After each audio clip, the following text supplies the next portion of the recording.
Ya, Assalamualaikum warahmatullahi wabarakatuh. Perkenalkan, nama saya Muhammad Syakir Nur Fadilah dari kelas 5B.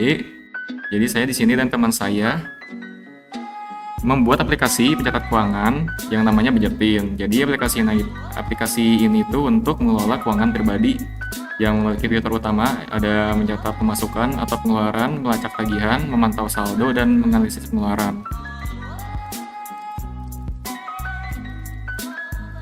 Nah, selanjutnya di sini ada struktur utamanya. Jadi saya di sini akan menjelaskan struktur utama file dan foldernya. Di sini ada app.js. Jadi app.js itu untuk mengatur navigasi dan routing seluruh aplikasinya. Lalu di sini ada index.js untuk entry point yang menghubungkan dengan expo. Lalu sini ada paket JSON yang isinya tuh ada daftar library dan konfigurasi aplikasi. Lalu ini ada folder screen yang folder screen. Ini ada splash screen.js. Splash screen.js ini ada logo dengan animasi saat aplikasi itu dibuka. Lalu ini ada home screen.js. Isinya ada halaman utama, ringkasan, daftar transaksi, dan filter periode. Lalu ini ada transaksi form screen. Jadi ini tuh isinya ada form untuk membuat transaksi atau pemasukan dan pengeluaran. Lalu ini ada form screen.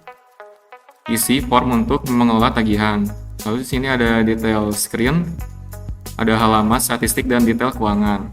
Lalu selanjutnya di sini ada folder komponen yang isinya ada file activity card dan bill card.js. Di sini ada, kalau bill card.js itu gunanya itu untuk kartu untuk menampilkan tagihan dengan format rupiah. Nah, sedangkan activity card itu kartu untuk menampilkan aktivitas atau campaign. Nah, lalu selanjutnya di sini ada folder service yang isinya ada storage dan transaction. Storage isinya untuk mengelola penyimpanan data lokal seperti bills, transaksi, dan kategori. Di transaksi ada isinya itu memproses data transaksi seperti filter, group, format, dan calculate. Lalu selanjutnya sini ada folder aset. Di folder aset ini ada file-file gambar, ada icon, splash, adaptive icon, dan favicon PNG. Jadi itulah struktur folder yang saya dan teman saya akan membuat aplikasinya, dan selanjutnya akan diteruskan oleh teman saya. Sekian, terima kasih. Selanjutnya di sini saya Fauzan Yafi akan menjelaskan tentang bagian komponen. Di sini pertama itu ada activity card.js. Di sini pertama-tama kita itu mengimport React-nya itu, kemudian mengimport view, text, style sheet, dan juga image dari React Native. Kemudian di sini kita membuat activity card dengan yang isinya itu ada title, subtitle, background color, dan juga avatars. Kemudian di sini ada style yang isinya adalah styles.card dengan background color diambil dari BG color yang di atas, dari yang ini. Kemudian di sini juga menampilkan styles.overlay, styles.title juga dari yang di atas sebelah sini, dengan jumlah barisnya itu cuma ada 1. Kemudian style.subtitle itu isian dari titelnya itu ada di sebelah sini dengan jumlah barisnya itu cuma ada 2. Kemudian di sini ada style avatar. Style avatarnya itu kita isi menggunakan gambar-gambar seperti di sini, seperti ini. Kemudian selanjutnya di sini kita buat style sheet-nya itu dengan style sheet.create. Kita membuat card di style sheet-nya itu dengan border radiusnya 20, padding 18, margin vertikalnya itu 16, dengan luasnya itu ada 100%, posisinya relatif, overflow-nya itu hidden, dan shadow color-nya itu hitam, tidak ada.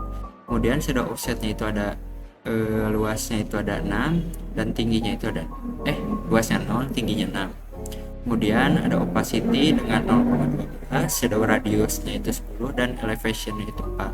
Kemudian ada overlay, kita membuat overlaynya juga di style sheetnya juga. Posisinya itu absolute, berarti tidak bisa diubah-ubah. Kemudian right-nya minus 40, top-nya minus 40, width-nya itu ada 140 dan tingginya itu ada 140 juga. Kemudian border radiusnya itu ada 70, sisi-sisinya itu maksimalnya itu 70 dengan background colornya itu putih keabu-abuan.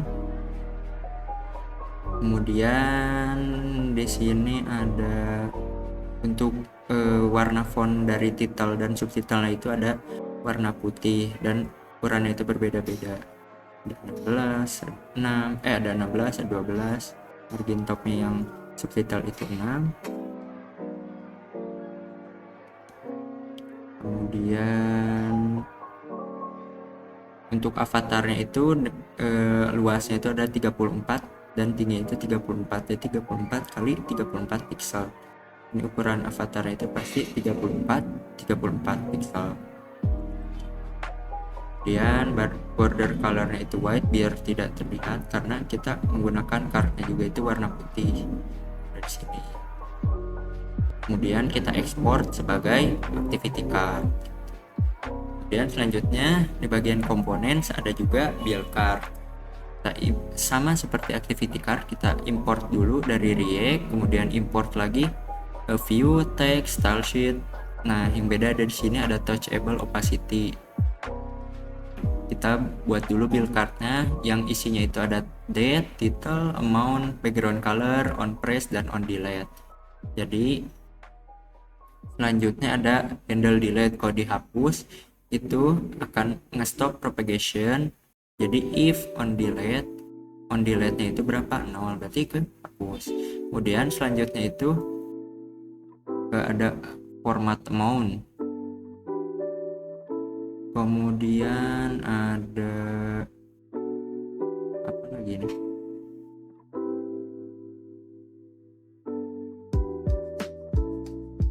Setelah itu ini tuh rumus untuk menambah dan menghapus database-nya. Kita menghapus jumlahnya seperti ini dipencet hapus, ini pencet hapus cardnya juga dari database sementara atau sync storage. Kemudian di sini kita langsung ke opacity, touchable opacity. Kita menggunakan styles.card dengan background color. Jadi jika di delete touchable opacity-nya itu menunjukkan ada .delete button, ada di sebelah sini nih, yang ini. Kemudian ada delete icon sama ini X. Ada yang ini juga nih, ini iconnya yang X. Kemudian apa lagi? Ada styles.datefield dengan jumlah barisnya itu 1 yang isi datanya itu tanggal. Kemudian di sini ada styles.title, styles.amount dengan jumlah barisnya itu ada 2 dan juga ada 1. Kemudian di sini kita sama seperti yang activity card, kita buat cardnya itu, yang ini cardnya nih kan karena warnanya berbeda-beda juga. Jadi stylesheet.create cardnya itu ada border radiusnya 22, paddingnya 16, margin right-nya 12, tingginya lebarnya itu 160 dan minimum height-nya itu 145 biar sejajar semuanya. Kemudian ada posisinya itu relatif, bisa di mana saja, berarti shadow color itu hitam, shadow offsetnya luasnya 0, tingginya 4, sama seperti activity card. Di sini semuanya kecuali ada di justify kontennya itu ada di space between, di antara, berarti ada di sini. Ini ada justify content di sini biar gak bertuburkan gitu. Kemudian delete butonnya juga dibuat di sini. Tadi kan di atas tuh baru programnya, di sini tampilannya ada delete button, delete icon, ada top row, ada date field, ada tanggal. Ini untuk tanggal, ini untuk delete icon, delete butonnya. Di top row itu baris atasnya seperti yang ini 25 Juni 2022 diisi dengan tanggal. Kemudian titelnya itu ya ini Netflix, ini Xiaomi, Evernote. Kemudian jumlahnya itu ada amount sama warna. Amount dan title tuh sama ya, hampir sama persis, cuma beda di ukuran font size nya doang. Untuk warna sama, ini sama, line headnya juga berbeda. Kemudian terakhir kita sama seperti activity card, kita ekspor juga sebagai bill card agar bisa digunakan di screen. Jadi tinggal dipanggil activity card atau bill card. Mungkin sekian penjelasan dari saya. Wassalamualaikum warahmatullahi wabarakatuh. Assalamualaikum warahmatullahi wabarakatuh. Perkenalkan, nama saya Muhammad Akmal Hakim Pradjaya dari kelas 5B. Di sini saya akan menjelaskan tentang aplikasi pencatatan keuangan berjudul Budgeting. Di sini saya akan menjelaskan detail screen JS. Detail screen JS adalah layar yang menampilkan detail pendapatan dan pengeluaran pengguna. Berikut adalah fitur-fitur utamanya. Navigasi kembali. Terdapat tombol untuk kembali ke layar sebelumnya, dan fungsi ini menggunakan navigasi go back agar pengguna bisa berpindah ke halaman sebelumnya. Di sini terdapat kodian dari detail screen JS. Statistik pendapatan menampilkan total pendapatan serta grafik statistik performa bulanan. Ini dibandingkan dengan bulan lalu. Di sini pengguna dapat melihat berbagai performa finansial mereka. Batas pengeluaran harian. Fitur untuk mengatur batas pengeluaran harian. Pengguna bisa mengaktifkan atau menonaktifkan pengaturan harian batas harian menggunakan tombol. Jika aktif, pengeluaran akan dibatasi sesuai dengan angka yang ditetapkan. Di sini kita akan melihat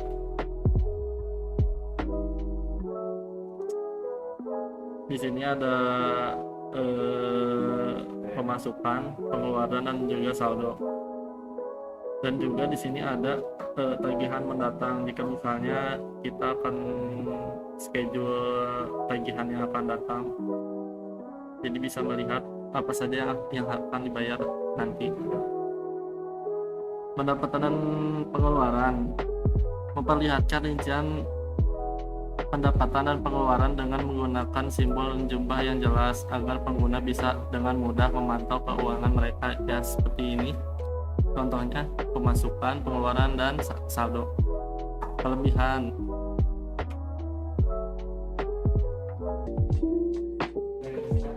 Di sini saya akan menjelaskan from screen.js adalah layar untuk menambahkan atau mengedit tagihan. Berikut adalah penjelasan dengan fitur-fitur. Judul dan jumlah pengguna dapat memasukkan judul tagihan. Ini saya akan mendemokannya. Nah, seperti ini misalnya Netflix. Terus di sini kita bisa menambahkan jumlah harganya.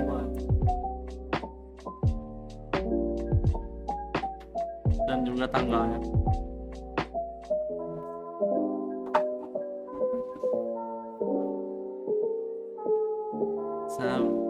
Tanggal segini, terus kita bisa pilih warna, tambah tagihan.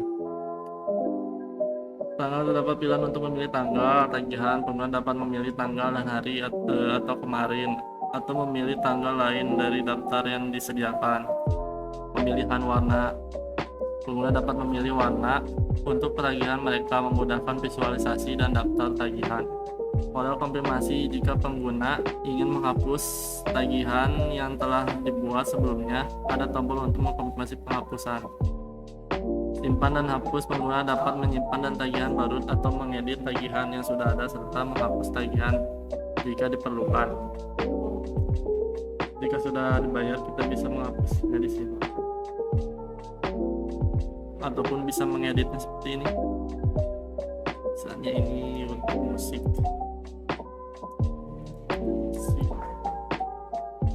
Terus ganti warna seperti ini. Sekarang berubah. Terima kasih, cukup sekian. Terima kasih. Assalamualaikum warahmatullahi wabarakatuh. Assalamualaikum warahmatullahi wabarakatuh. Perkenalkan, nama saya Ferdi Ardiansyah. Saya dari Prodi Teknik Informatika semester 5. Di sini saya akan menjelaskan terkait tentang file dari homescreen.js. Homescreen ini adalah file halaman utama aplikasi keuangan yang menampilkan ringkasan, pemasukan pengeluaran, dan saldo, daftar transaksi berdasarkan tanggal, daftar tagihan, tombol transaksi atau floating action button. Pada bagian header biru terdapat navigasi bulan, yaitu tombol untuk mengatur ke bulan sebelumnya, ada teks, bulan, dan tahun. Misalnya tombol untuk maju ke bulan berikutnya. Lalu ada icon aksi. Icon aksi ini terdiri dari 3, yaitu satu ada download export, setting, yang ketiga ada opsi lainnya. Selanjutnya ada tab periode, adalah harian, mingguan, bulanan, dan tahunan. Ini menentukan transaksi bahwa mana yang akan ditampilkan. Selanjutnya ada summary card, ringkasan keuangan. Summary card, ringkasan keuangan ditampilkan di bawah header, terdiri dari 3 kartu. Yang pertama ada pemasukan, yaitu income, menampilkan total pemasukan bulan, pekan, tahun, tergantung periode yang dipilih. Yang kedua ada pengeluaran expense, yang artinya menampilkan total pengeluaran. Yang ketiga ada saldo balance, pemasukan dan pengeluaran. Semua animasi saat muncul dibuat dengan animasi timing summary of opacity.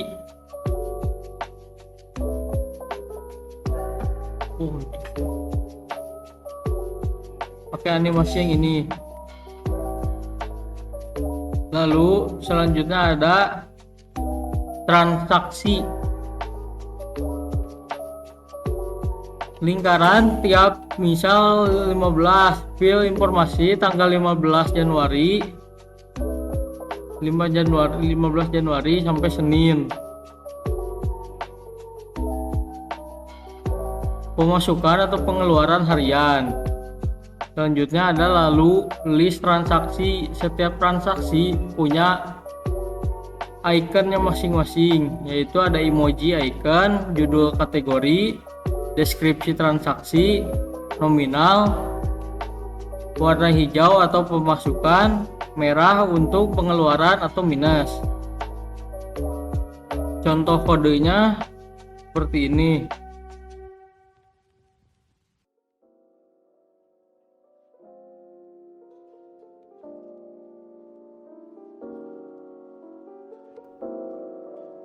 Lalu selanjutnya ada bagian billings. Bagian billings itu contoh kodenya.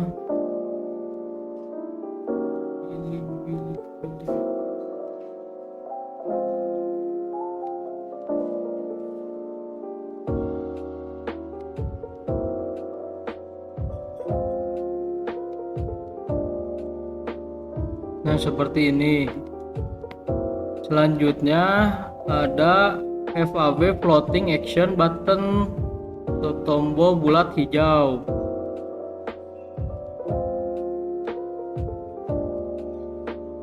Contoh kodenya seperti ini.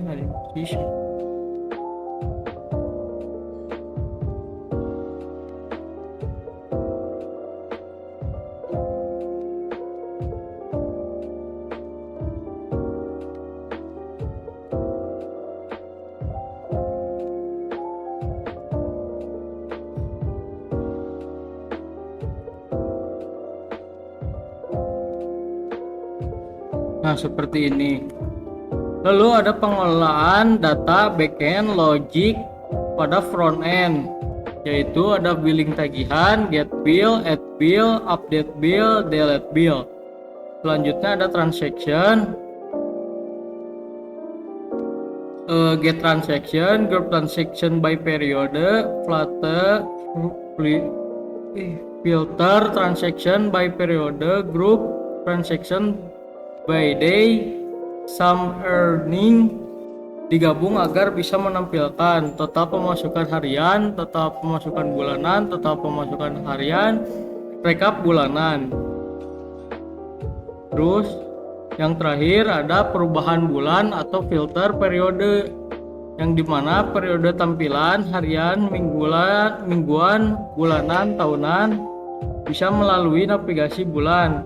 Setiap perubahan otomatis memfilter transaksi, menghitung ulang ringkasan, mengelompokkan ulang transaksi.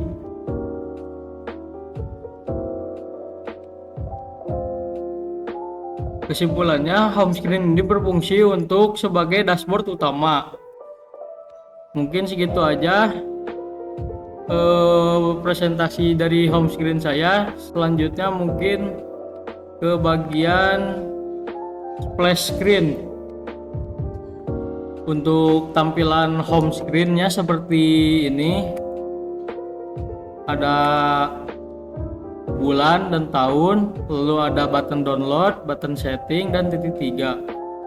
Lalu ada pemasukan, pengeluaran, dan saldo.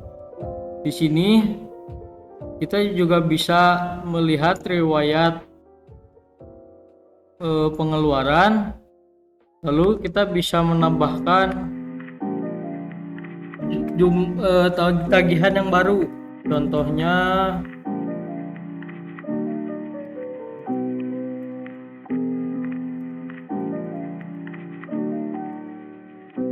misal di hari ini warnanya apa saja, lalu akan otomatis ditambahkan ke sini belanja bulanan. Nah, mungkin segitu saja buat tampilannya. Selanjutnya saya akan menjelaskan terkait tentang splash screen.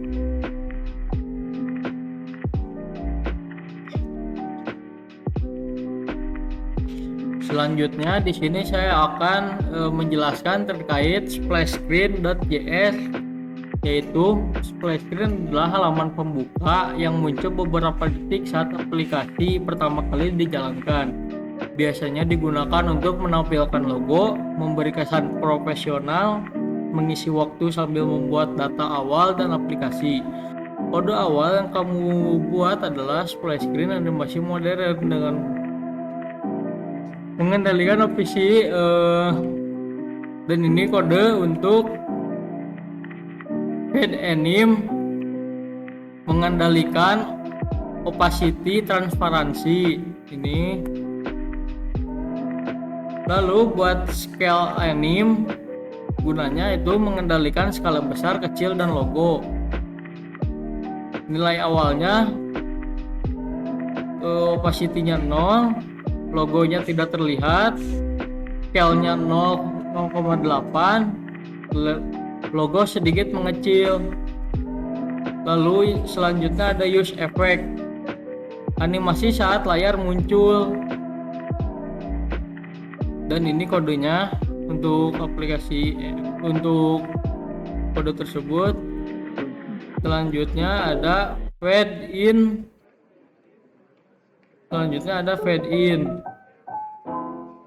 Untuk fade in ini kodenya seperti ini.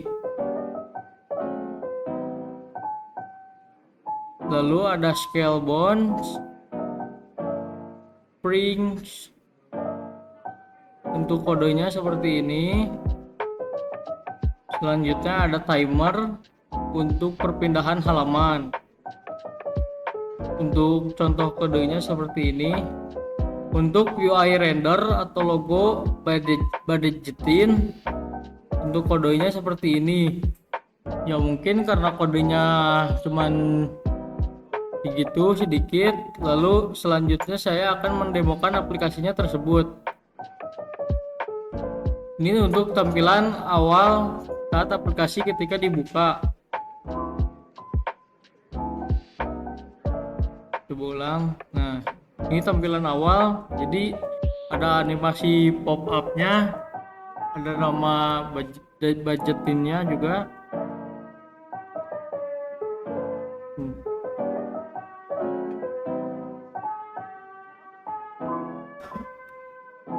Ya, mungkin segitu saja.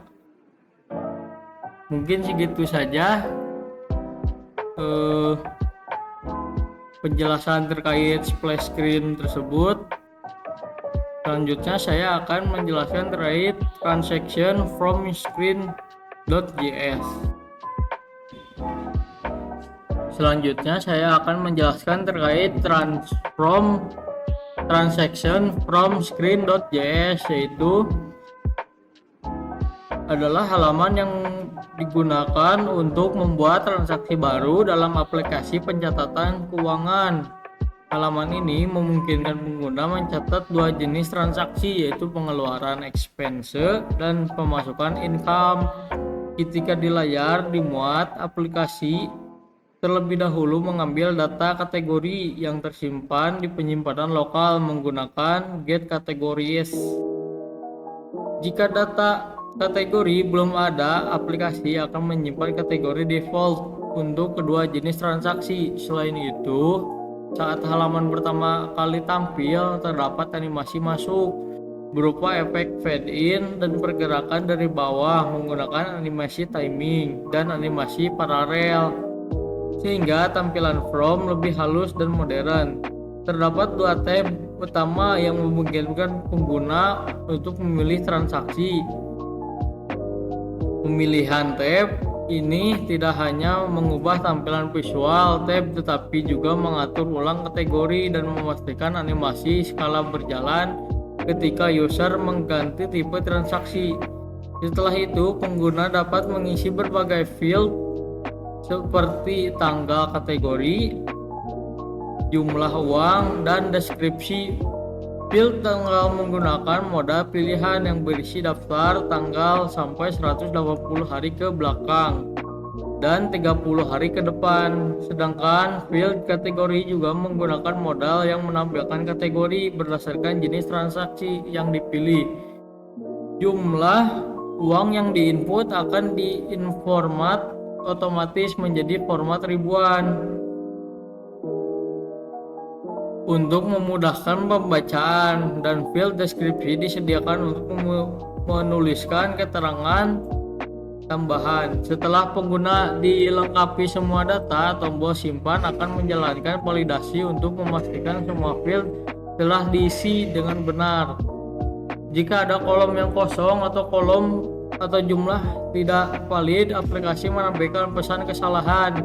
Jika valid, tombol akan memainkan animasi kecil lalu memproses data transaksi. Nilai nominal akan dibersihkan dari format titik, diubah menjadi angka, lalu data transaksi akan dibuat lengkap dengan ID unik, jenis transaksi icon dalam format penyimpanan, serta deskripsi transaksi ini kemudian disimpan di penyimpanan lokal menggunakan add transaction. Apabila penyimpanan berhasil, aplikasi ini akan kembali ke bagian home screen sambil membawa parameter press transaction agar daftar transaksinya di halaman utama ikut diperbarui tanpa harus merestart aplikasi.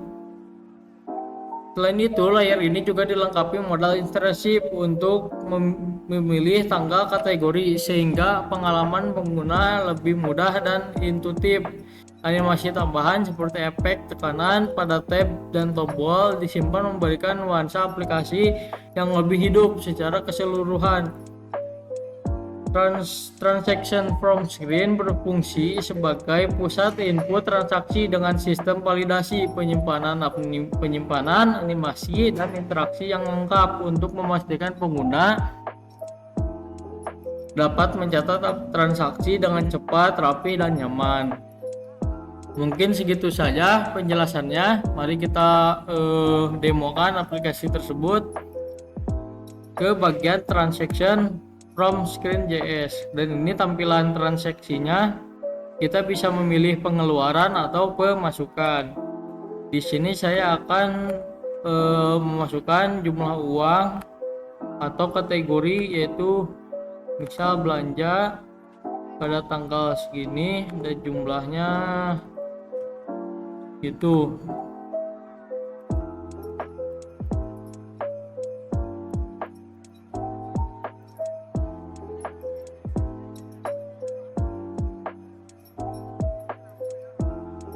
Ya, ternyata masuknya ke bagian home screen kembali. Mungkin segitu saja presentasi saya kali ini. Mohon maaf bila ada kesalahan. Wabillahi taufiq wal hidayah. Wassalamualaikum warahmatullahi wabarakatuh. Oke, baik, di sini saya akan menjelaskan mengenai file-file yang ada di folder services. Nah, yang pertama ini adalah file storage.js. Nah, file ini adalah jembatan antara aplikasi budgetin saya dengan memori internal HP. Tujuannya agar semua data, baik itu transaksi ataupun tagihan, tidak hilang saat aplikasi ditutup. Nah, oke, mungkin dalam file ini saya menggunakan teknologi utama, yaitu async storage. Async storage ini adalah seperti apa ya, local storage di web, tapi untuk khusus React Native seperti itu. Nah, di sini saya mengimportnya gitu ya, import async storage from React Native async storage. Nah, satu hal yang penting mungkin ya di async storage, yaitu async storage itu hanya bisa menyimpan teks atau string.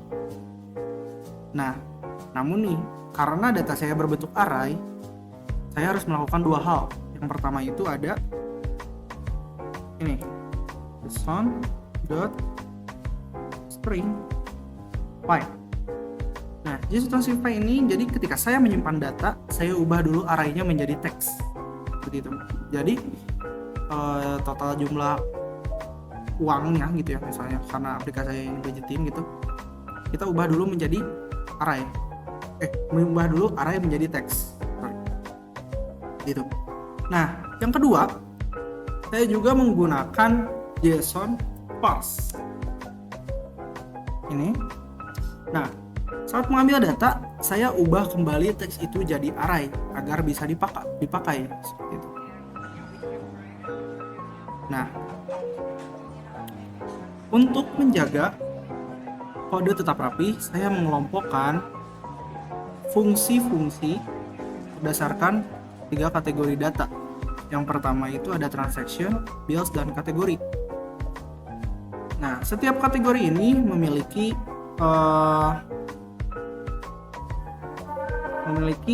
sistem crudenya masing-masing gitu ya.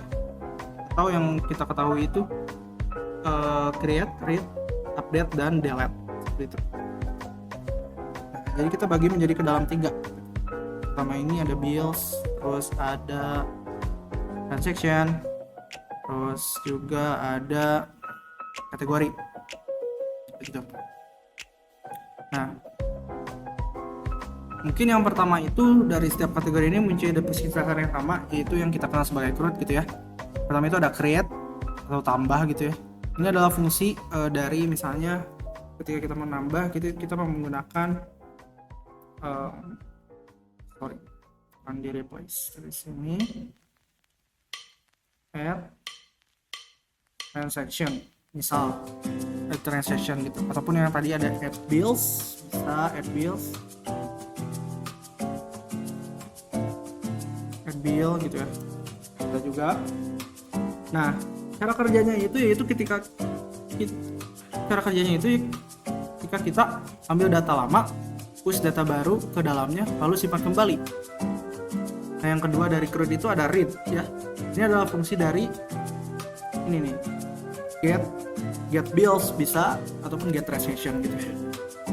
Nah, cara kerjanya kita mengambil data dari async storage dan mengubahnya dari teks seperti itu.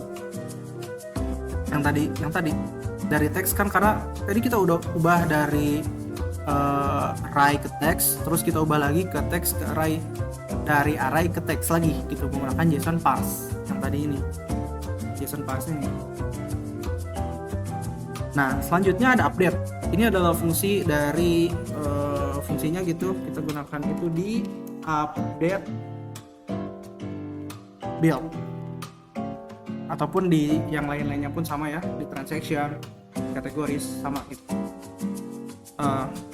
Jadi cara kerjanya itu kita ambil data lama, cari data yang mau diubah, ganti datanya, lalu simpan kembali seperti itu. Dan untuk terakhir itu ada delete. Delete ini kita coba menjadi delete build. Cara kerjanya itu ketika sama gitu, kita ambil data lama, filter untuk buang data yang mau dihapus, lalu simpan sisanya gitu. Jadi pola ini ambil, ubah, simpan. Jadi saya ulangi untuk semua gitu ya, ada baik dari transaction, bills, dan juga kategori seperti itu. Nah, mungkin yang terakhir ini ada dua hal penting yang saya terapkan di setiap fungsi. Yang pertama ada async wait.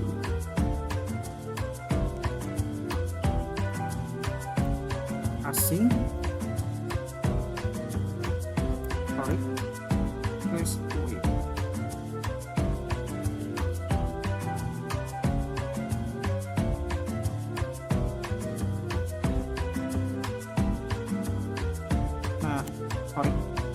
Async ataupun await gitu ya. Ada yang menggunakan await di sini, jadi karena gitu ya, ketika kita menyimpan ke memori HP itu butuh waktu, tidak instan. Jadi saya menggunakan wait gitu. Hal ini untuk memastikan aplikasi menunggu sampai proses simpan atau ambil data benar-benar selesai sebelum melanjutkan. Begitu. Dan untuk selanjutnya, hal yang kedua yang terpenting di yang saya terapkan gitu ya, ada try catch gitu ya, try catch. Nah, ini mungkin bisa kita analogikan sebagai jaring pengaman gitu. Jika terjadi error misalnya gitu ya, ketika memori HP kita penuh, aplikasi tidak akan crash, tapi errornya akan ditangkap dan ditampilkan di konsol. Itu console.error ini ya. Jadi gitu kita bisa tahu apa yang salah. Nah, mungkin hanya segitu saja. Jadi mungkin untuk kesimpulannya, file storage.js ini adalah modul terpusat untuk semua operasi data. Jadi ini membuat kode di bagian lain atau di layar komputer, di layar atau di komponen lain gitu ya. Jadi jauh lebih bersih. Jadi komponen saya tidak perlu tahu tentang async storage atau JSON. Mereka tinggal panggil fungsi simple seperti transaction atau data baru, dan file ini yang mengurus sisanya. Seperti itu. Dan untuk selanjutnya saya akan menjelaskan mengenai yang kedua di file services itu ada transaction.js. Nah, untuk transaction.js ini, nah, bisa kita analogikan sebagai jika mungkin storage.js itu otak gitu ya, yang menyimpan data, maka transaction.js ini bisa kita analogikan sebagai jantung dari aplikasi budgeting kita gitu. Yaitu tugasnya adalah untuk menyiapkan, mengolah, dan menyajikan data transaksi dalam bentuk yang dibutuhkan aplikasi gitu. Nah, file ini punya kecerdasan untuk tahu dari mana data transaksi harus diambil. Nah, prioritas yang pertama itu API eksternal atau fetch transaction from API.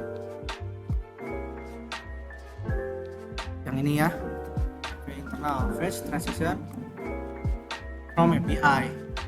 Nah, jika aplikasi terhubung ke internet dan ada server atau API gitu ya, yang menyediakan data transaksi, saya akan mencoba ambil dari sana dulu. Nah, ini bagus kalau nanti aplikasi mau disinkronisasikan ke server atau dipakai banyak orang gitu. Nah, prioritas yang kedua itu ada data lokal, atau di sini saya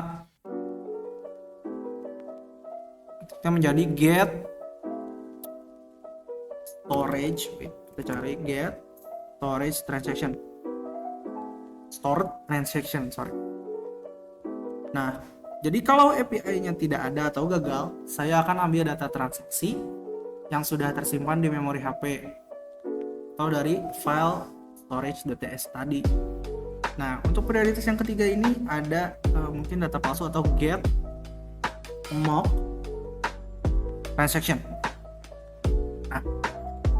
Nah, kalau misalnya nih cara kedua di atas gitu ya, mungkin dari cara kedua nggak bisa, dari cara pertama nggak bisa gitu ya, dari yang ambil API dan lokal nggak bisa gitu, tidak ada data gitu ya, jadi aplikasi tidak akan kosong. Jadi kami sudah menyiapkan data palsu atau mock data yang sudah diatur tanggalnya agar terlihat seperti transaksi sungguhan, seperti itu. Jadi mungkin data dummy-nya lah ya, seperti ini gitu. Jadi kita sudah menyediakan data dummy gitu agar terlihat seperti transaksi sungguhan. Ini sangat membantu untuk pengembangan gitu ya ketika kita membuat aplikasi ini, dan juga ketika pengguna baru pertama kali menggunakan aplikasi gitu, biar mereka nggak bingung gitu. Jadi fungsi dari utama GetTransaction di sini akan selalu berusaha mencari data terbaik yang tersedia dari API, lalu dari memori HP atau terakhir dari data palsu yang saya sudah berikan gitu, atau data dummy yang sudah saya berikan. Nah, agar data transaksi terlihat realistis, saya butuh fungsi-fungsi kecil untuk mengatur tanggal. Jadi biar ketika mengaturnya gitu, kita ada tanggalnya gitu ya, biar kita lebih detail lah untuk melihat data yang kita gunakan. Nah, yang pertama ini ada FMT dalam kurung D. Ini untuk mengubah objek tanggal, yaitu date object, jadi format teks yang rapih, tahun, bulan, dan hari gitu. Tahun, bulan, dan hari seperti itu. Nah, di sini juga saya menggunakan days ago dalam kurung N, date in month, date in year gitu ya. Date in month dan date in year gitu. Ini saya pakai di get mock transaction untuk membuat tanggal-tanggal palsu yang dinamis gitu, agar terlihat setiap kali aplikasi dibuka. Jadi untuk data dummy atau data palsu ini relatif terhadap hari ini gitu. Nah, untuk bagian yang terpenting mungkin ya, saya membuat budgetin bisa berpikir dan menyajikan data dengan cara yang berguna. Pertama ini ada rupiah sign. Ini fungsi untuk mengubah angka bisa menjadi format rupiah yang rapih. Misalnya 12.000. Lengkap dengan tanda plus untuk pemasukan dan min untuk pengeluaran. Nah, ini sangat penting untuk tampilan yang jelas di UI gitu ya. Yang kedua ada get period dalam kurung date str gitu. Ini. Nah, get period ini akan melihat tanggal transaksi dan memutuskan apakah transaksi itu masuk kategori minggu ini, bulan ini, atau tahun ini gitu. Jadi semuanya relatif terhadap hari ini. Seperti itu. Nah, untuk selanjutnya ada group transaction by period. Jadi mengelompokkan transaksi by waktunya gitu ya. Nah, mengelompokkan semua transaksi dalam 3 kategori gitu, yang tadi yaitu minggu, bulan, dan tahun gitu. Jadi di UI nanti kita bisa langsung menampilkan transaksi per periode.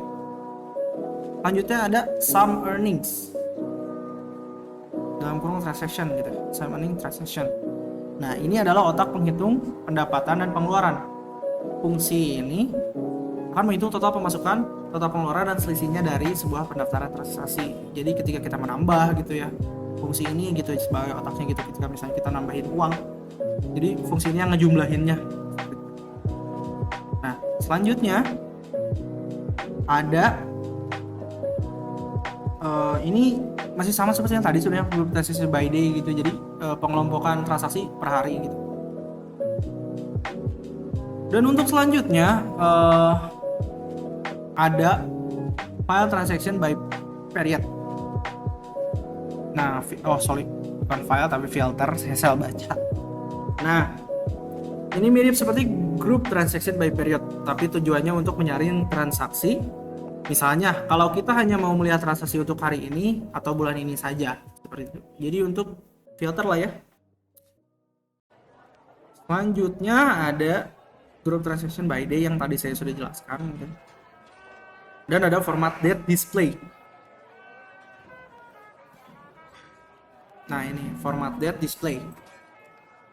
Format date display ini berfungsi untuk mengubah tanggal format dari misalnya tahun, bulan, hari menjadi format yang lebih mudah dibaca manusia seperti Selasa tanggal 15 bulan November tahun 2025 ataupun seperti besoknya atau gimana gitu ya, lengkap dengan nama hari gitu.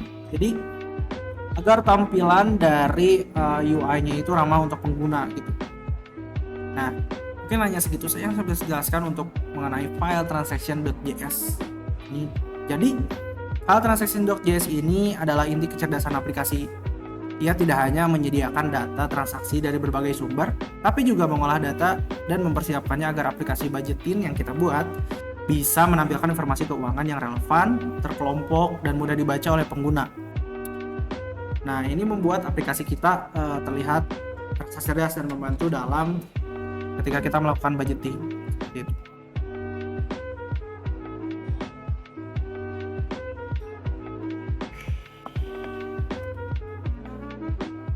Oke, baik. Di sini saya akan menjelaskan mengenai file app.js.